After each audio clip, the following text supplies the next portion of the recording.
Foreign இன்வெஸ்டர்ஸோட meeting இருக்குல்ல, அதை 11 மணிக்கு ஃபிக்ஸ் பண்ணிடுங்க. அப்புறம் லஞ்ச் இருக்காது, ஒர்க்கிங் லஞ்ச் தான். ஓகே. அப்புறம் சுதீப்பை நீங்க கான்ஃபரன்ஸ்க்கு அனுப்பிடுங்க. அப்புறம் மணி, அப்புறம் டிங்கு. Alright, cool, thank you.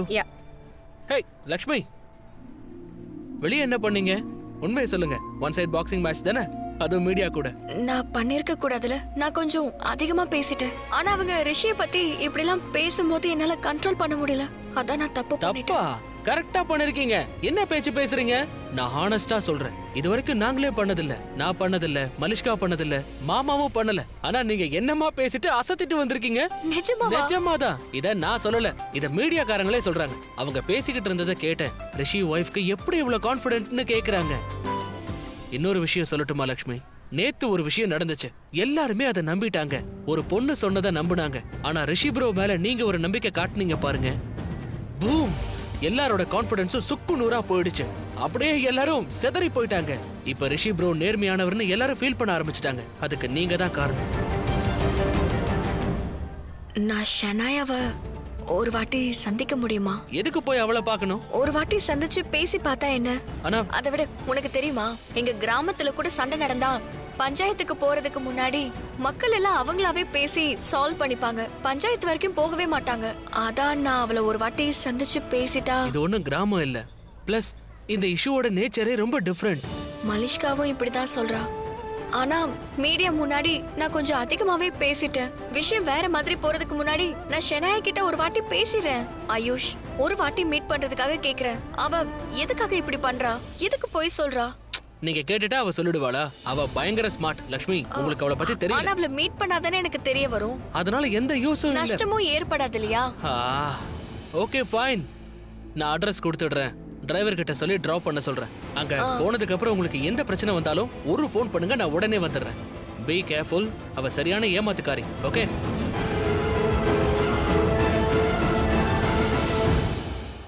நான் உண்மையிலே இப்போ ரொம்ப ஜாலியா இருக்கேன்.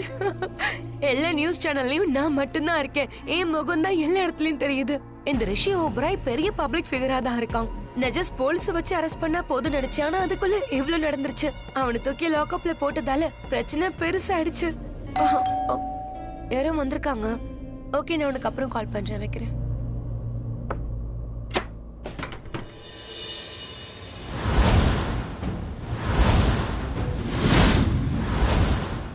சொல்லுங்க, யாரை பார்க்கணும்? உன்னதான். ஏன், நீ யாரு? லக்ஷ்மி ஓபராய், ரிஷி ஓபராயோட மனைவி. எனக்கு உன்கிட்ட கொஞ்சம் பேசணும்.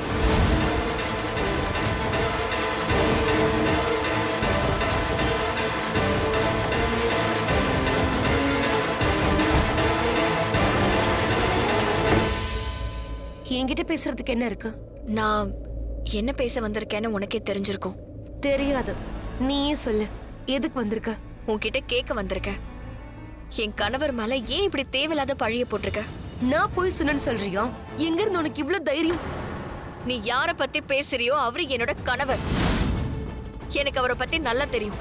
அவர் நேர்மையானவர், அவரு ரொம்ப நல்லவர். அப்ப நான் போய் சொல்றேனா? ஆமா, நீ பொய் தான் பேசுற. உன்னோட அந்த பொய்ய உன் கண்ணுல பாக்குறதுக்காக தான் நான் வந்திருக்கேன். உன்னோட மானத்தையே நீ நடு ரோட்ல இப்படி வெலை பேசுறியே, வெக்கமா இல்ல? உன்னோட அந்த ரிஷி ஓபராய் என்கிட்ட ஆபீஸ்ல தப்பா நடந்துக்கிட்டான். ரிஷிக்கு அந்த மாதிரி எல்லாம் நடந்துக்க தெரியாது. ரிஷி பெண்களோட மானத்தை காப்பாத்துவாரு. அவங்களோட மானத்தை காப்பாத்துறதுக்காக சொசைட்டி கூட சண்டை போடுவாரு. அவங்க சொந்தமாவும் இருக்கலாம், இல்ல தெரியாத ஒரு பொண்ணாவும் இருக்கலாம். எத்தனை பேரோட வாழ்க்கையை மாத்தி அமைச்சிருக்காரு தெரியுமா? எந்த ரிஷி மேல நீ இப்போ ஒரு பழிய சுமத்திக்கிட்டு இருக்கியோ அவரோட பேரை, அவரோட மரியாதைக்கு முன்னாடி தலை குனிஞ்சு வணங்குறாங்க, கை குப்பி நிக்கிறாங்க. ஆனா நீ அவரோட பேரையும் புகழையும் மண்ணோட மண்ணாக்க பாக்குறியா? நீ எந்த அளவுக்கு வருத்தத்தை கொடுத்திருக்கேன்னு உனக்கு தெரியாது. இன்னைக்கு அவரை சம்பந்தப்பட்ட எல்லாருமே வருந்துறாங்க. உனக்கு தெரியுமா, அவருக்கு 3 சிஸ்டர்ஸ் இருக்காங்க. ஸ்ட்ரேஞ்ச். அப்படி இருந்தா என்கிட்ட தப்பா நடந்துக்கிட்டான். நீ இப்போ போய் சொல்லிட்டு இருக்கியே, இதுதான் ஸ்ட்ரேஞ்சா இருக்கு. உன்னோட வளர்ப்பு தான் எனக்கு பார்க்க ரொம்ப ஸ்ட்ரேஞ்சா இருக்கு. அப்புறம் உன்னோட கலாச்சாரம், இதுதான் உன் அம்மா அப்பா உனக்கு கத்து கொடுத்தாங்களா? நீ என்ன சொன்ன? ரிஷியோடைய குடும்பம், அவரோட குடும்பத்தையும் அவர் கலாச்சாரத்தையும் யாரும் குறை சொல்ல முடியாது. வெறும் சிஸ்டர்ஸ் மட்டும் இல்ல, அத்தை, பாட்டிமா, அம்மா, இவங்களுக்கு நடுவில் அவர் பிறந்து வளர்ந்திருக்காரு. எல்லா உறவுகளையும் பார்த்து பார்த்து வளர்ந்திருக்காரு. அந்த மனுஷனோட கண்ணுல பெண்களுக்காக மரியாதையையும் பாசத்தையும் மட்டும்தான் பார்க்க முடியும். ரிஷி தான் இந்த காரியத்தை பண்ணாருன்னு நீ சொல்ற இல்லையா? அவர் இதெல்லாம் பண்ணவே மாட்டாரு. ஆனா அவன் பண்ணான். அது மட்டும் இல்ல, என் கையை பிடிச்சு கேபினை விட்டு வெளியே தள்ளி விட்டான்.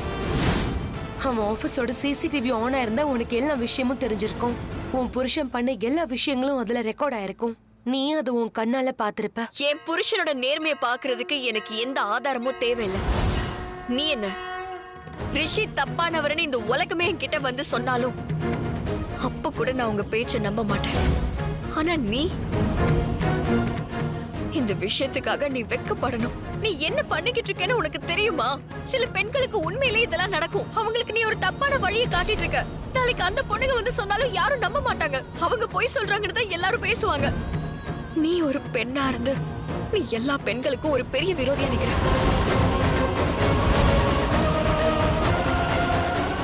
ஆனா ஒரு விஷயத்த மட்டும் நல்லா கேட்டுக்கோ.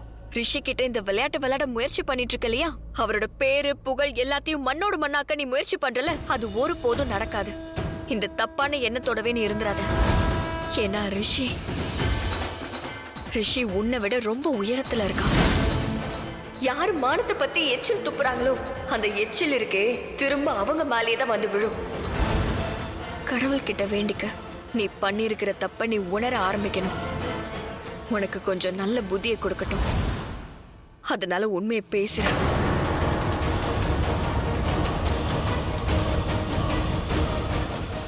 நில்லு.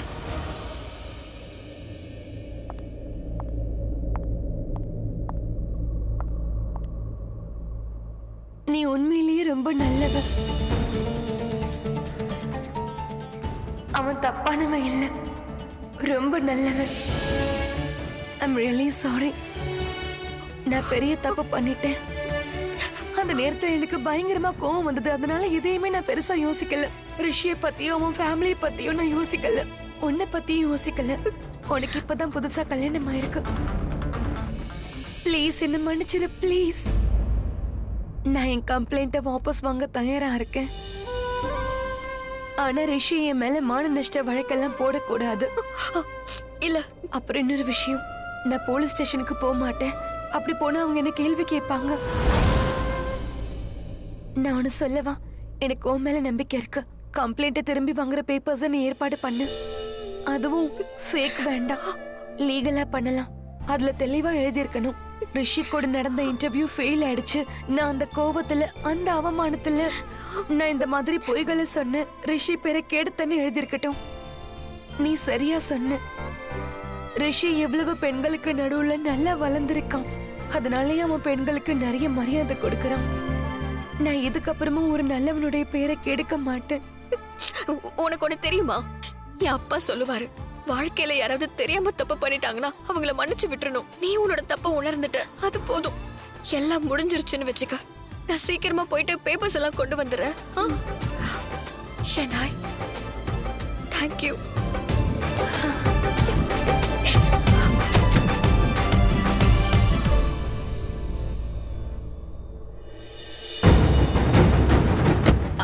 ஆபீஸ்க்கு போங்க, திரும்ப இங்கதான் வரணும்.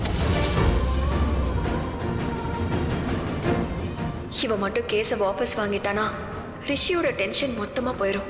மீடியா முன்னாடி தைரியமா பேசுவான், அதிகமா கோவப்பட மாட்டான், தலையும் வலிக்காது, எல்லாமே முன்ன மாதிரி ஸ்மூத் ஆயிரும். ஷாலு, ஹலோ. அக்கா, மாமா எப்படி இருக்காரு? பரவாயில்லையே. என்ன பத்தி கேக்குறதுக்கு முன்னாடி நீ அத்தனை பத்தி தான் கேப்பியா? ஐயோ, அப்படிலாம் இல்லக்கா, தப்பா எடுத்துக்காத. நான் சும்மா விளையாட்டுக்கு சொன்னேன். கேட்க சந்தோஷமா இருக்கு. நீ என்ன பத்தி கேக்குறதுக்கு முன்னாடி ரிஷிய பத்தி விசாரிச்சியே. அதோட ரிஷி அவர் நல்லா இருக்காரு. அக்கா, ஒண்ணு கேட்டுக்கோ.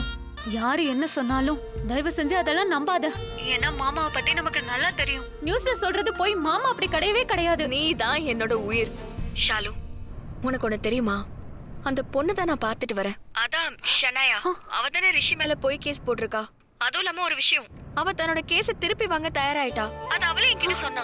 அவ எல்லாத்தையும் கோவத்துல பண்ணதா என்கிட்ட சொன்னா. அதோட அவ எல்லா பேப்பர்ஸ்லயும் சைன் பண்ணவும் தயாரா இருக்கா. பொய் சொன்னதா எழுதி தரலாம். உண்மையாவா? ஆமா ஷாலு, இது போதும். ஆனா ஒரு கண்டிஷன் வச்சா, அவ மேல யாரும் எந்த கேஸும் போட்டுற கூடாதுன்னு. அது என்னமோ சொல்லுவாங்களே, மான நஷ்ட வழக்கு. நான் இது விஷயமா எப்படியாவது ரிஷி கிட்ட பேசி ஆகணும். சரி மாமாக்கு இந்த விஷயம் எல்லாம் தெரியாதா? இல்ல, இப்பதான் இந்த பொண்ணை மீட் பண்ணிட்டு வெளியே வரேன். இப்போ ஆபீஸ் போயிட்டு இருக்கேன். அங்க போய் ரிஷி கிட்ட சொல்லிருவேன். அதுக்கப்புறம் எல்லாமே சரியாயிடும். ஐயோ அக்கா, கிரேட்க்கா. நீ எப்போ போல இப்பவும் அசத்திட்ட. நீதாக்கா ஜான்சி ராணி. ஆனா கொஞ்சம் வித்தியாசமானவ. நீ இவ்ளோ பண்ணிருக்கல. வீட்டுக்கு போ, எல்லாரும் உன் மேல அன்பு பொழிவாங்கக்கா. ஷாலு, அவங்க பொழியறாங்களோ இல்லையோ, எனக்கு ரிஷியோட டென்ஷன் போகணும். அது மட்டும்தான் என்னோட விருப்பம். சரி, நீ எனக்கு ஒரு விஷயம் சொல்லு. அங்க எல்லாரும் நல்லா இருக்காங்களா? எல்லாரும் நல்லா இருக்காங்க. நீ உன்னை பாத்துக்கோ, சரியா? சரி, நான் ஆபீஸ்க்கு வந்துட்டேன். அப்புறமா ஃபோன் பண்றேன். பாய். பாய். சித்தி, என்னாச்சுன்னு தெரியுமா? அக்காக்கு இப்பதான் நான் ஃபோன் பண்ணேன். அந்த பொண்ணு இருக்கால, ஷனாயா, அவ எல்லார் முன்னாடியும் போய் சொன்னதா அவ வாயாலேயே ஒத்துக்கிட்டாளா சித்தி. அது மட்டும் இல்லாம இதையும் லட்சுமி அக்கா தான் பண்ணிருக்கா. அதனால நீங்க 2 பேரும் ஒரு மாதிரி எல்லாம் பேசிட்டு இருந்தீங்கல்ல, அந்த மாதிரி எதுவும் நடக்காது. நாங்க அந்த மாதிரி எதுவும் பேசலையே. நீங்க தானே சொன்னீங்க சித்தி, மாமா அயோக்கியத்தனம் பண்ணாருன்னு சொன்னீங்களே. நான் அந்த மாதிரி எப்ப சொன்னேன்? நீங்க பேசும்போது கேட்டேன். சித்தப்பா கிட்ட நீங்க அததான் சொன்னீங்க.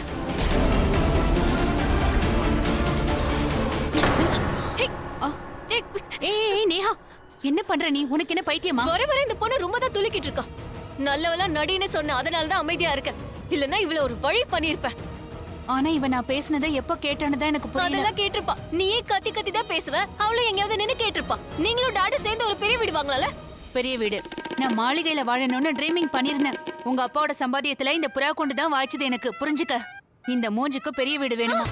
என்ன சொன்ன? நான் என்ன தப்பு பண்ண? என்னையும் கத்துற? ஆமா, இது புறா குண்டு தான். ரிஷி,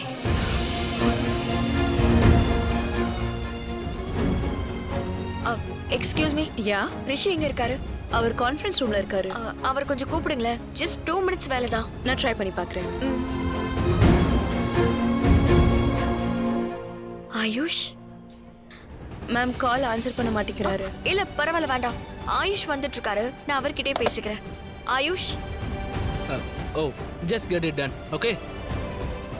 லக்ஷ்மி, திரும்பி வந்துட்டீங்க. அவளை பாத்தீங்களா? ஆமா. என்ன பேசுனீங்க? நான் மீட் பண்ணி அவகிட்ட பேசிட்டேன். அவளுக்கு நான் புரிய வச்சேன். அவ எல்லாத்தையும் புரிஞ்சுக்கிட்டா. அவ கெட்ட பொண்ணு கிடையாது. லீகல் பேப்பர்ஸை கொண்டு போனா அவ சைன் பண்ணி கொடுக்கறேன்னு சொல்லிட்டா. கம்ப்ளைண்ட்டையும் திரும்ப வாங்கிக்கிறாளாம். ஒரு நிமிஷம், நீங்க இப்ப என்ன சொல்ல வரீங்க? அந்த பொண்ணு ரிட்டர்ன்ல கேஸ வாபஸ் வாங்கிக்கிறேன்னு சொல்ல போறாளா? ஆ, Lakshmi, you are great, so nice. This is awesome, really, so nice. நீங்க ஒரே நாள்ல எவ்வளவு அதிசயம் தான் பண்ணுவீங்க? அதிசயமா? எனக்கு தெரிஞ்சதை சொல்றேன். நீங்க அதிசய பிறவிதா. ஒரு 5 நிமிஷம் டைம் கொடுங்க. நான் டக்குன்னு உள்ள போயிட்டு அந்த பேப்பர்ஸ் எல்லாம் எடுத்துட்டு திரும்ப வந்துடுறேன். Okay, 5 minutes. இங்கே வெயிட் பண்ணுங்க. நீங்க இங்கே வெயிட் பண்ணணும். Come with me. என் கேபினுக்கு வாங்க. வாங்க வாங்க வாங்க.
லக்ஷ்மி, அவ எப்பதான் கிளம்பிட்டாலே?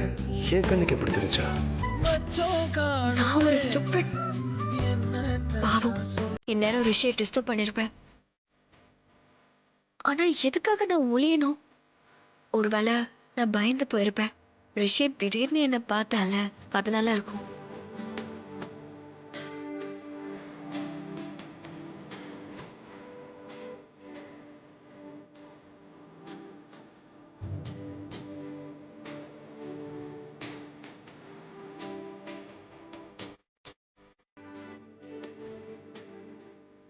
That's me. 5 நிமிஷம் கேட்டல, இன்னும் 5 செகண்ட் பாக்கி இருக்கு. தேங்க்யூ. உங்களுக்கு தான் தேங்க்ஸ் சொல்லணும். Proud of you. Well done. சரி, நான் ஒண்ணு பண்றேன். நான் வந்து உங்களை டிராப் பண்ணவா? வேண்டாம் வேண்டாம், அதான் எல்லாம் முடிஞ்சிருச்சே. ஷூர்? நான் போய் சைன் வாங்கிட்டு வந்துடுறேன். ஷூரா? ஆ okay.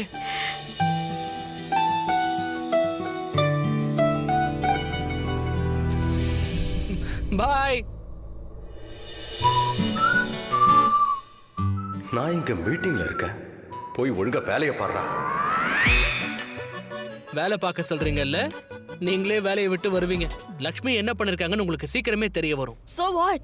You need to relax. நீங்க கொடுக்கிற ரியாக்ஷனுக்கு எந்த அர்த்தமும் இல்ல. இன்னைக்கு ரிஷி முதல் முறையா லக்ஷ்மி பேச்ச கேட்டிருக்கான். நீ வேண்டான்னு சொல்லியும் லக்ஷ்மி பேச்ச கேட்டு அவன் ஆபீஸ்க்கு போயிருக்கான். மலிஷ்கா, ரிஷிக்கு வேலை பிடிக்கும், அதனால அவன் போயிருக்கான். வேலை பிடிக்கும், அப்ப அவனுக்கு லக்ஷ்மியை பிடிக்குமா? Come on Sonia. And to be honest, அவன் யார் பேச்ச கேட்டு நடந்தாலும் எனக்கு அதை பத்தி எந்த கவலையும் கிடையாது. அவன் ஆபீஸ் போயிருக்கான், அது போதும். இல்லனா பெரிய லாஸ் ஆயிருக்கும். ரியலி மலிஷ்கா, அண்ணா ஆபீஸ்க்கு போன விஷயம் மட்டும் தான் உனக்கு தெரியுமா? சரி, அப்ப என்னத்த பார்க்க சொல்ற? நீ ஆபீஸ்க்கு போக கூடாதுன்னு சொன்னல, ஆனா லக்ஷ்மி போக சொன்னா. அண்ணனும் கிளம்பி போயிட்டான். அவன் உன் பேச்ச ஒன்னும் கேட்கல, லக்ஷ்மி பேச்ச கேட்டிருக்கான். இட் மீன்ஸ் உன்னை விட லக்ஷ்மி தான் அவனை கவனிக்கிறதா அவன் நினைக்கிறான். உன்னை விட அதிகமா. You understand? அதோட நீ பாத்தியா இல்லையா? ஆபீஸ்ல பிரஸ்ஸுக்கு முன்னாடி லக்ஷ்மி பண்ணத பார்த்தல. அவ ரிஷியோட கவசம் ஆயிட்டா மலிஷ்கா. இதெல்லாம் உன் கண்ணுக்கு தெரியலனா ஐ ஹாவ் ப்ரூஃப். சோஷியல் மீடியால இருக்கு, பாக்குறியா? என்ன இந்த மாதிரி பார்க்காத மலிஷ்கா, நான் உன் பக்கம் தான் நிக்கிறேன். அதுக்காக தான் சொல்லிட்டு இருக்கேன். ஒரு விஷயம் புரிஞ்சுக்கோ, அவ இந்த பிரச்சனையில இருந்து ரிஷிய வெளியே எடுத்துட்டா. நீ என்ன பண்ணுவ? சரி, இப்ப நான் என்னதான் பண்ணேன்? அந்த பொண்ணு இவ்ளோ கன்னிங்கா இருக்கான்னு நீங்க தான் பாத்தீங்கல்ல. அவகிட்ட பேசுறது நம்மளே ஏமாத்திக்கிற மாதிரி. யூ நோ வாட் ஐ மீன். கேஸ திரும்ப வாங்கிக்கோன்னு நம்மளால கன்வின்ஸ் பண்ண முடியலன்னா இந்த விஷயத்த வேற யாராலையுமே பண்ண முடியாது. எனக்கு அதெல்லாம் புரியுது, நான் தான் கூட இருந்தனே. அந்த பொண்ணு எப்படிப்பட்டவன்னு எனக்கு தெரியும். அதனால அந்த பொண்ணு போய் மீட் பண்ணுன்னு நான் உன்கிட்ட சொல்ல வரல. இன்ஃபேக்ட் நான் சொல்ல வரது, ரிஷியை காப்பாத்த ஏதாவது செய் ப்ளீஸ். ஐயோ, நான் என்ன பண்ணணும் அதை நீங்க சொல்லுங்க. லக்ஷ்மி அவங்க கிட்ட இருந்து தடுத்துரு. அந்த லக்ஷ்மிய ஏதாவது பண்ணி தொலை. அவ ரிஷி கண்ணோட்டத்துல பெரிய ஆளா வந்துடவே கூடாது. எந்த வேலைக்காக அவளை நம்ம கொண்டு வந்தோமோ அதை தாண்டி அவ செயல்படவே கூடாது. இன்ஃபேக்ட் அவ முன்னேறி போறா. ரிஷிக்காக எல்லா இடத்துலயும் வந்து நிக்கிறா. ரிஷி கண்ணோட்டத்துல அவ உயர்ந்து நிக்கிறா. இப்ப இதுதான் சரியான டைம். அவன் கண்ணோட்டத்துல லக்ஷ்மி மட்டமா போகணும். இந்த மாதிரி நடக்காம போனா அப்போ அத கூட நான் தான் சொல்லணுமா மலிஷ்கா? அந்த அளவுக்கு உனக்கு புத்தி இருக்குல்ல. நான் என்ன சொல்றேன்னு உனக்கு புரிஞ்சிருக்கும். சரி, ரிஷி இன்னைக்கு வீட்டுக்கு வரட்டும். வந்தா நானே கிளியரா ஓபனா எல்லாத்தையும் பேசிடுறேன். ஷனயா, நான் பேப்பர்ஸ் எல்லாம் கொண்டு வந்துட்டேன். நீ ஒரு வாட்டி படிச்சு பார்த்துட்டு சைன் பண்ணிரு. வா உட்காரு. இந்த பேப்பர்ல எல்லாமே கிளியரா எழுதிருக்கு. அதாவது நீ தான் போய் சொல்லிருக்க, அப்புறம் ரிஷிக்கும் உனக்கும் எதுவும் நடக்கலன்னு. நீ தெரியாம கோவத்துல தான் பண்ணனு இதுல இருக்கு. ஒரு தடவை இத படிச்சு பாரு, அப்புறம் சைன் பண்ணு. உனக்கு கொஞ்சம் கஷ்டமா இருந்திருக்கும்ல? கொஞ்சமா? கொஞ்சம் இல்ல ஷனயா, எனக்கு ரொம்ப கஷ்டமா இருக்கு. இது என்னோட ஹஸ்பண்டோட இமேஜ் பிரச்சனை. நீ சைன் பண்ண ப்ளீஸ். எனக்கு எல்லாம் புரியுது. அவன் தான் கண்டிப்பா உன்னை என்கிட்ட அனுப்பி வச்சிருப்பான். அதோட பணம் கொடுக்க சொல்லிருப்பான். அப்போ நான் ஒத்துக்கலன்னா என்னை எப்படியாவது மிரட்டி இந்த பேப்பர்ஸ்ல சைன் வாங்கிட்டு வான்னு சொல்லி அனுப்பியிருக்காங்க. நீ ஒரு பொண்ணா பிறந்ததால கண்டிப்பா உனக்கும் கஷ்டமா இருந்திருக்கும். ஆனா அவனுக்காக நீ இப்ப இங்க வந்திருக்க. கேஸ வாபஸ் வாங்க சொல்லி உன்னையே ஃபோர்ஸ் பண்ணி இங்க அனுப்பி வச்சிருக்கான் பாத்தியா? அதோட என்ன இந்த பேப்பர்ஸ்ல சைன் பண்ண சொல்லிருக்கான்.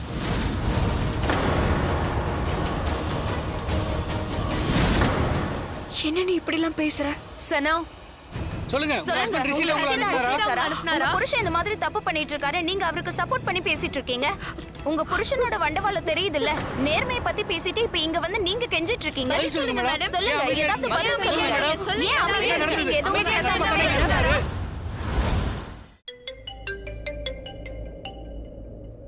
சொல்லுங்க அத்தை. ரிஷி, ஆபீஸ் டிவி ஆன் பண்ண. லக்ஷ்மி பண்ண வேலையை பாரு.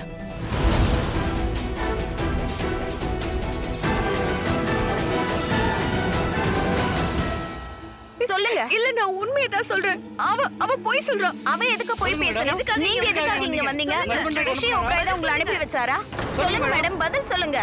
பதில் சொல்லாம ஏன் இப்படி அமைதியா நிக்கிறீங்க? பதில் சொல்லுங்க. நீங்க இதுக்கு கண்டிப்பா பதில் சொல்லிதான் ஆகணும். போய் சொல்லுங்க. பதில் சொல்லுங்க. என்ன அத்தை இதெல்லாம்? லக்ஷ்மி எதுக்காக அங்க? ஏன்? ஆபீஸ் போகாதன்னு மலிஷ்கா அப்பவே உங்ககிட்ட சொன்னால, உடனே அங்கிருந்து கிளம்பு. ஏன்னா மீடியாக்காரங்க நேரா ஆபீஸ்க்கு வந்து டிராமா பண்ணுவாங்க. அதனால சீக்கிரம் வீட்டுக்கு வந்துரு. வர அத்தை.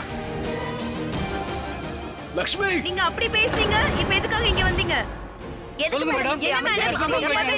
எங்க கேள்விக்கு பதில் கேக்குறோம். சொல்லுங்க மேடம். இங்க வந்தீங்க, பதில் சொல்லுங்க. இந்த விஷயத்துல இருக்க உண்மை வெளியே தெரிய கூடாதுன்னு அவருக்கு சப்போர்ட் பண்ணி இங்க பேச வந்தீங்களா? எதுக்காக இல்ல இல்ல அதெல்லாம் இல்ல சொல்லுங்க அமைதியா இருக்கீங்க. மேடம் பேசுங்க மேடம் சொல்லுங்க. லக்ஷ்மி அங்க இருக்காது, சீக்கிரம் கிளம்பு.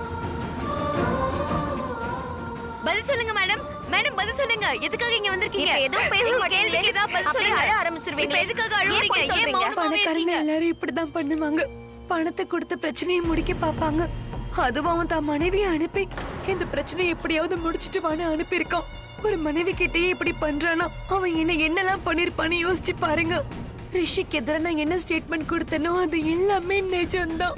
எனக்கு பணம் வேண்டாம். ரிஷியை பத்தி எல்லாருக்கும் தெரியணும். இதுக்கப்புறம் யாரும் அவனை நம்பி ஏமாறக்கூடாது. எனக்கு நடந்த மாதிரி வேற எந்த ஒரு அப்பாவி பொண்ணுக்கும் தப்பு நடக்க கூடாது. அந்த ஒரு காரணத்துக்காக தான் நான் பணம் வாங்க மாட்டேன்னு மறுத்துட்டேன். நான் பணம் வாங்க மாட்டேன்னு சொன்ன உடனே அவன் என்ன மிரட்ட ஆரம்பிச்சிட்டான். எனக்கு எங்கேயும் வேலை கிடைக்காத மாதிரி பண்ணுவானோ. அது மட்டும் இல்லாம என் ஹஸ்பண்ட் உன் லைஃபையே பாழாக்கிடுவார்னு இவன் வந்து மிரட்டுறான்.